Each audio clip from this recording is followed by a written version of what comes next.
KPBS On Demand is supported by Splatero, helping homeowners pay off debt by offering streamlined access to your home's equity with no additional monthly payments or new debt. Splatero provides a lump sum of payment in exchange for a share of your home's future value. Pre-qualification is available at splatero.com. California Governor Gavin Newsom declared a statewide emergency on Tuesday due to widespread wildfires and the ongoing heat wave. His declaration noted hundreds of fires actively burning across the state as a result of extreme weather conditions. The declaration is aimed at freeing up resources for crews battling the fires. With the heat wave continuing to put pressure on energy supplies, the state system operator declared a Stage 2 electrical emergency Tuesday. Stage 3 is when outages can occur. Further along in the show, we'll have more on the state power struggles from KPBS's Eric Anderson.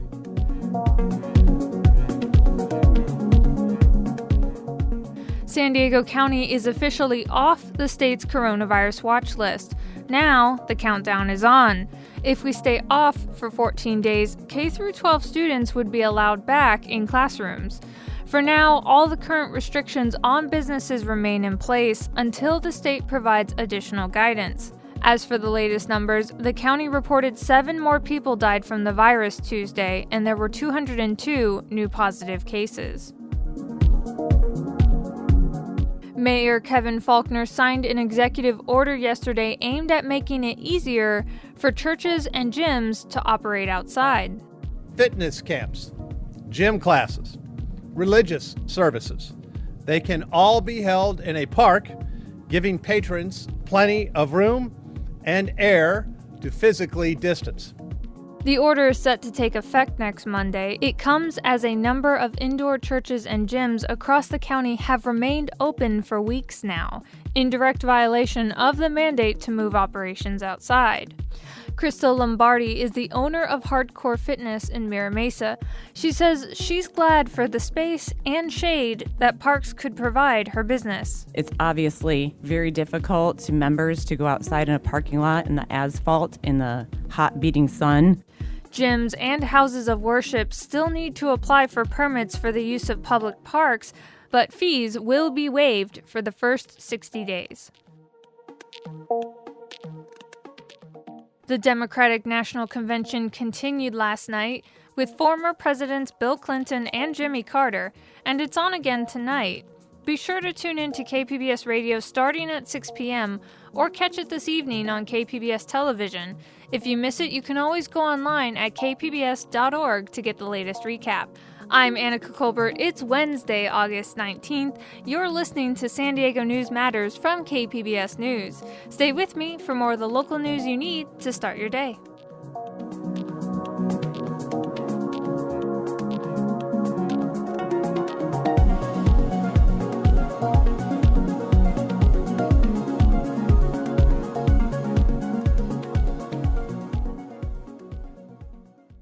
KPBS On Demand is supported by UC San Diego's Art Power, presenting cellist Joshua Roman, performing from his album Immunity, alongside music by J.S. Bach and more, Sunday, June 22nd at UC San Diego's Epstein Family Amphitheater. Reserve your tickets at artpower.ucsd.edu.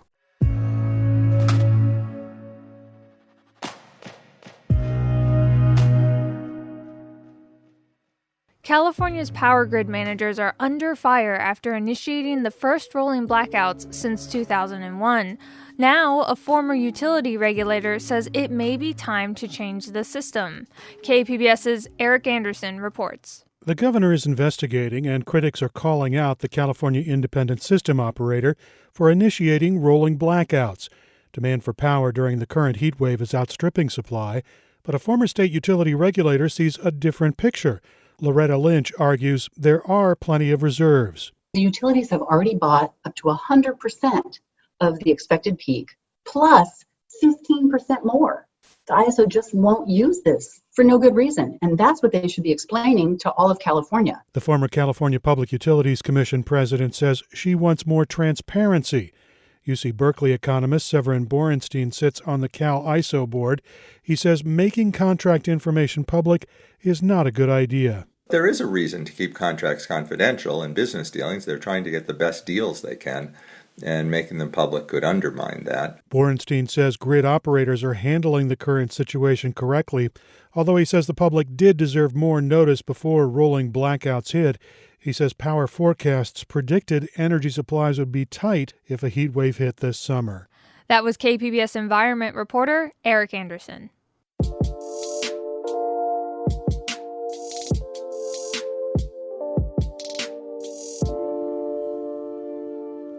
All of the struggles with the state's energy supply has had some San Diegans wondering how they'll know if they'll be impacted by rolling blackouts.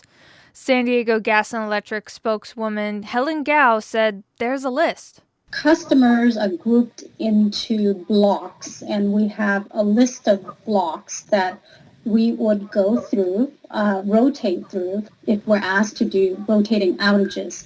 So your potential for an outage depends on how high up on the list your residence block is. How many outages we'll have depends on, well, how well we all conserve energy between 3 and 10 p.m. The good news is that the conservation efforts prevented outages earlier this week, but Gao says it's not over. We're not out of the woods. The situation is still really critical. We need everybody to continue to do their part to conserve energy. The blackout list can be found on the SDG&E website at sdge.com. A court-ordered freeze on evictions expires September 1st, and California state lawmakers are scrambling to avoid a wave of new evictions.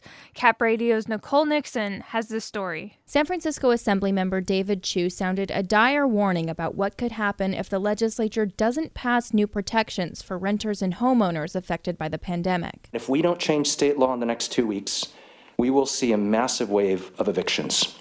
This will be catastrophic for tenants, property owners, homelessness, and COVID-19 spread. His bill would give renters until April 2022 to backfill missed payments, but it wouldn't cancel rent. Homeowners and landlords would also get a forbearance period. Chu's proposal passed a Senate committee after a marathon 6-hour hearing. There are still questions about potential court challenges and how much a year-long protection period will actually help. But Chu says he's just trying to stave off an immediate homelessness crisis. In Sacramento, I'm Nicole Nixon.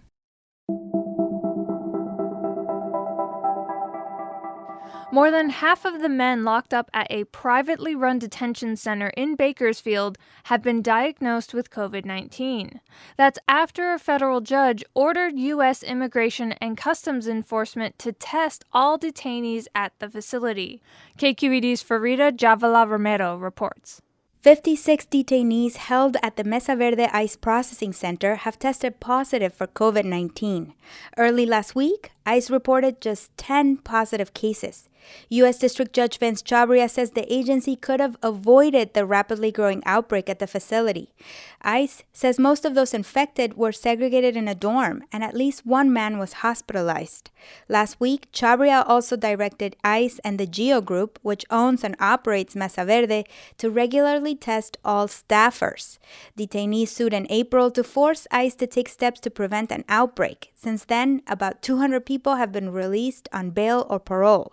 106 remain detained at Mesa Verde. For the California Report, I'm Farida Javala Romero.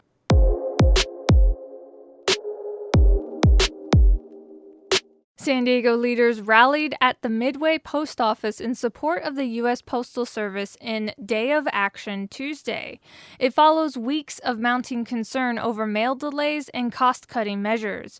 San Diego Congresswoman Suzanne Davis said the role of the post office affects all Americans. Suddenly, blue mailboxes have disappeared. Sorting machines have been turned off.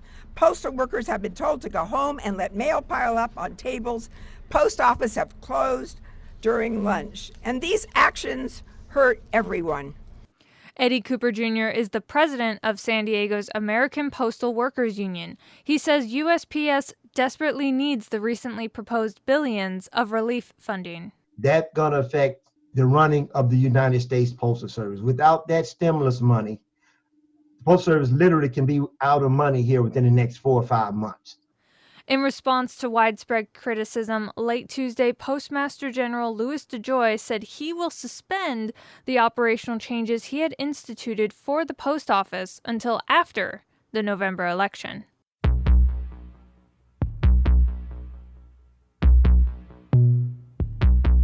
Classrooms might be virtual now, but disruptive student behaviors are still very real, and so are their consequences. KPBS education reporter Joe Hong spoke to administrators about how distance learning impacts school discipline. He brings us this story.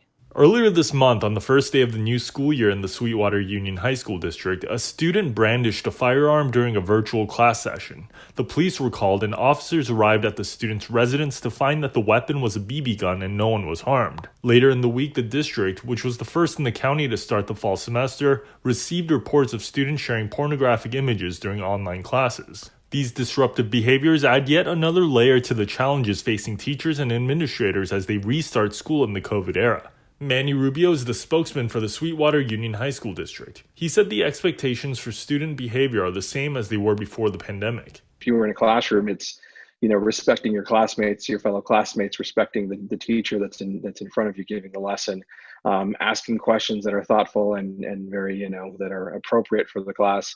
It's making sure that you're prepared. It's making sure that when you're offline, you're also conducting yourself in a way that's respectful and proper. But educators across the county know that this is a new reality for students. And while rules for behavior stayed the same, their learning environments are completely different. Jamie Dayhoff is the director of attendance and discipline at Poway Unified. He said the new setting can lead to changes in student behavior. This is a new environment for students. The rules are not established. This is, we make some assumptions that kids know that, when you're in your bedroom doing this stuff, that you're held to the same levels of conduct that you would be if you're sitting in a classroom. And I don't think we can make those assumptions. The state education code requires suspensions and even expulsions for certain offenses. And Dayhoff and other school officials made it clear that students will still be punished for disrupting online classes. But they also acknowledged they'll have to take extra steps to make sure the punishments don't further exacerbate the problems schools have connecting with their students. Rubio said Sweetwater is having counselors reach out to students and parents to better understand negative behaviors. And so what we want to understand is this, just a case of, a kid trying to make a disruption just for the sake of it, just for the sake of doing it, or is there something behind that? And so we really want to get to the root cause of what's going on. School officials are also quick to say that they are still working to emphasize restorative justice and other alternatives to punitive discipline, in part to eliminate the disproportionate impact on students of color, students with disabilities, and low-income students. But advocates worry that when physical campuses reopen, districts will revert to overly punitive practices in the potentially dangerous learning environment created by the pandemic. Daniel Lowson is the director of the Center for Civil Rights Remedies at UCLA. He's concerned, for example, that a shoving match between students or a confrontation with a teacher where a student violates social distancing could lead to harsher penalties due to the public health risks involved with physical contact. And I worry that when we reopen schools, that teachers, again, may with increasing frequency view situations that normally they might handle as dangerous situations. And so one response might be that schools, teachers and administrators will call police more often than before, because now every small incident could have a danger component to it that didn't exist before. Dayhoff said planning and communication will be key to avoiding such scenarios. It's like you're in school, and we want you to be relaxed and be able to learn. But, you can't be disrupting. There are certain things you just cannot do, and you're held. And I think the more specific we can get with students on scenarios and things that occur, that's the better. Joe Hong, KPBS News. Stay with us. Do you guys do drills and stuff like that? Yeah, we do those. Here? We do evacuation drills. Really? Oh yeah. I have. How often? Probably every quarter. Part 2 of the Older and Overlooked series comes to us from our partners at KQED. The series is an investigation into the challenges faced by long-term care homes during both a pandemic and wildfire season. That's up next after this.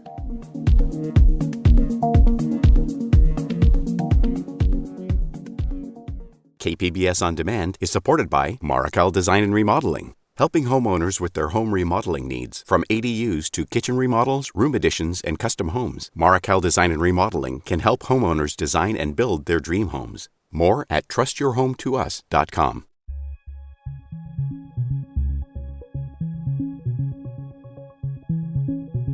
A number of wildfires are currently burning in California, and this week we're exploring how assisted living facilities prepare for emergencies in a special series from our colleagues at KQED called Older and Overlooked. The investigation found that across the state, 37% of these facilities are located in areas at heightened risk for wildfire. It's a little higher in San Diego County at 41%, but in Nevada County, 100% of facilities are at risk. KQED's health correspondent April Demboski traveled to Grass Valley in Nevada County before COVID-19 to see how assisted living facilities for the elderly are preparing for wildfire season. April tells us a new law aimed at helping these facilities prepare for disaster is falling short. Continue on California 49 South for 9 miles. Randy Dinning spends most of his work week in his black Honda Fit. He's a long-term care ombudsman for the State Department of Aging, which means he drops in at residential facilities for the elderly to check on the quality of the food or the care. But on this shift, for the first time, he's asking about disaster preparedness. Alrighty, off we go. First stop of the day is Sierra View Manor. This is assisted living. As opposed to skilled nursing, which is overseen by the State Department of Public Health. Assisted living is non-medical. It's overseen by the State Department of Social Services. So overall, the rules here are weaker. But Randy isn't the enforcer. As an ombudsman, he's more the tattletale to the enforcers. Straight away, he has to talk to the boss. If the boss lady is around. Administrator Vanessa Laley-Tenney's comes out, and as Randy tries to ease into questions about disaster planning, she interrupts to say, "We are the best." Well, I'm going to brag right from the beginning. She begins listing the virtues of her generator We'll cover the entire building. So and their evacuation here plan within 7 minutes. and the go bags they prep for each resident. You guys do drills and stuff like that? Yeah, Do oh yeah, you we do do that those. here? We do evacuation drills. Really? Oh yeah. I'll be darned. I have. How often? Probably every quarter. Every quarter? Yeah. But the conversation gets awkward when Vanessa reveals they only have one employee on staff overnight, One-night persons. caring for 46 residents. If wildfire strikes, she says the folks at the skilled nursing facility next door will take them in. But they're not going to have 46 beds over there. No. She says maybe they'd take them to the local high school. But we're never going to have one of those kinds of emergencies. I insist. But that's exactly what happened nearly 3 years ago in Santa Rosa when wildfire swept through in the middle of the night. 2 assisted living facilities had only a handful of staff, and they left about 100 elderly residents behind for relatives and police to rescue. One facility burned down, as did 8 others across the state that year. That was a real eye-opener for us, that staff weren't trained. Pan Dickfoss is the enforcer. She oversees licensing for assisted living facilities for the Department of Social Services. She says the new law that took effect last year was a direct response to what happened in Santa Rosa. These fires identified the need for the entire area to be evacuated. Instead of being prepared to escape a kitchen fire, as the older law outlined, facilities now need to have options of where they'll go, 2 shelter locations for how they're going to get there, plan for transportation, and who will be responsible for what. This bill really strengthened the requirements in an emergency plan. But state data indicates the department is reluctant to enforce them. In 2018, state inspectors cited just 62 facilities for having an insufficient disaster plan. Last year, when the law took effect, they cited 239. But that's still just 3% out of nearly 7,600 facilities across the state. Dick Foss says inspectors see themselves more as consultants rather than disciplinarians. It's really a collaborative effort across the state between the providers, between the advocates, and the department. But that's not how some advocates for the elderly see the department. It's a provider protection agency, not a consumer protection agency. Chris Murphy runs an advocacy group dedicated to assisted living reform. She and her colleagues have been asking regulators for better evacuation plans and training for a decade. They will rarely come down on the side of the consumer. She says the new law was written by the assisted living industry and doesn't do nearly enough to protect residents. For example, it requires portable evacuation chairs at the top of every stairwell. But facilities are still required to have just one employee on duty overnight for every 99 residents. I don't care how many little evacuation chairs you have. If you have one person trying to do that, nobody's getting out. Murphy says the law also fails to acknowledge how complex residents' health status has gotten. 2 decades ago, assisted living was meant for people who needed a little bit of help. Now, more and more are bedridden or have dementia. At the Cascades of Grass Valley Assisted Living Facility, 90% of the residents have some form of dementia. Hi, Miss Betty. Hi, Cleta. Administrator Pepsi Pittman rests her hand on the shoulder of a resident sitting by herself at the kitchen table. All right, are you ready for lunch? For lunch, I thought I was here for breakfast. Research shows that people with dementia are more likely to die after a disaster. But the new law is silent on how to prepare this population. Fire drills aren't really an option. Loud sounds and changes in routine put people with dementia at risk for wandering off. We don't want to overstimulate them. We don't want to make them anxious. For advice on this, Pepsi confers with other facilities in town, like Atria Assisted Living down the road. When a brush fire broke out next to Atria's building last fall and they had to evacuate 110 people, staff told the dementia residents they were going on a field trip. You act like it's just another day and we're going for a bus ride. Regional Vice President Andrew Levine says they took everyone to the Crowne Plaza Hotel in Sacramento. There, teams got to work making the rooms safe for people with dementia. We go in, we take out all the coffee machines, we take out the iron, the soaps. Why the soaps? Because we don't want them to eat it. You know, we take out everything that potentially could be harmful. Beyond safety, staff went about recreating life at Atria at the hotel. Games, karaoke, dancing. It was a little mini vacation. It was fun. I think I won 3 bingo games. Betty Johnson and Bud Paul are both 94. So we had a nice evening. And 3 days later, when they came back to Grass Valley, staff were in the driveway shaking pom-poms and pouring champagne. They were greeting us all lined up, welcome home, and you really felt it. But all these efforts were possible because Atria has a corporate office that can mobilize teams of people. Most facilities are smaller and can't afford that. And together, the industry lobbies to keep these kinds of best practices as recommendations rather than law. That was April Dembosky with our reporting partner, KQED.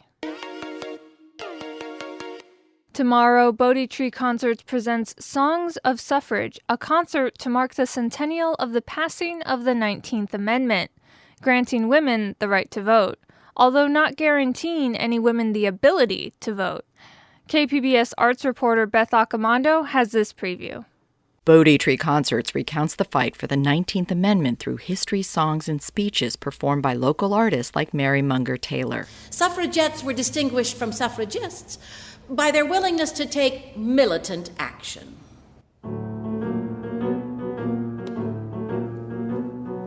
We're clearly soldiers in petticoats, dauntless crusaders for women's votes. Though we adore men individually, we agree that as a group, they're rather stupid. Cast off the shackles of yesterday, shoulder to shoulder into the fray. Our daughters' daughters will adore us, and they'll sing in grateful chorus, well done, sister suffragettes, Songs of Suffrage is a free event on Facebook and YouTube, but donations are encouraged. Event organizers hope the concert highlights how voting rights are still under attack and the fight for equity continues. On August 20th, they signed the 19th Amendment into law. But the 19th Amendment did not enfranchise all women. Black women, Native American women, and other women of color remained disenfranchised for decades. The right to vote did not become a reality for all women in America until the passage of the Voting Rights Act of 1965. But today, voting rights continue to be challenged. For more information, go to bodhietreeconcerts.org. Betha Comando, KPBS News. I am standing on the shoulders of the ones who came before me. I am stronger for their courage. I am wiser for their words. I am lifted by their love. San Diego News Matters is a daily morning news podcast powered by all of the reporters, editors, and producers in the KPBS newsroom. Tune in to KPBS Midday Edition at noon on KPBS Radio or catch KPBS Evening Edition at 5:30 p.m. on KPBS Television to keep up with the news throughout your day. You can also find us on Twitter at KPBS News, or to find our podcast producer, Kinsey Moreland, she's at Kinsey. And as always, you can find more KPBS podcasts like Only Here or Cinema Junkie on our website at kpbs.org/podcast or wherever it is you get your podcasts. Thanks for listening. And the troubles and the challenge, when we know that by our efforts things will be better in the end. They lift me higher than I could ever fly, carrying my burdens away. I imagine our world, if they hadn't tried, we wouldn't be here before you to say.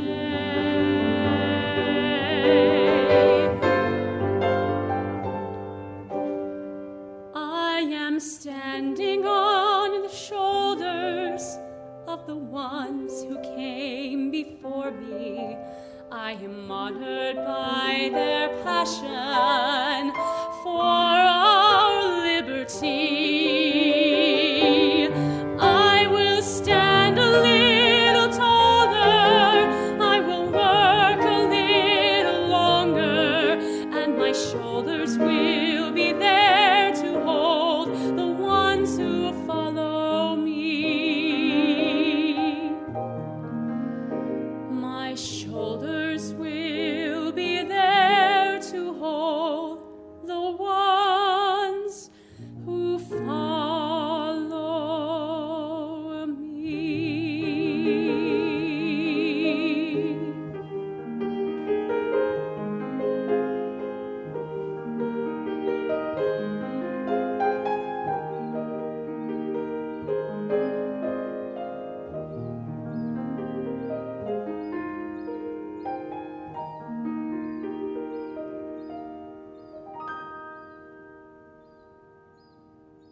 KPBS On Demand is supported by Paint Care, offering households and businesses in California more than 800 leftover paint drop-off sites for recycling. Quantities of 100-plus gallons of paint may qualify for a large volume pickup. Learn more at paintcare.org.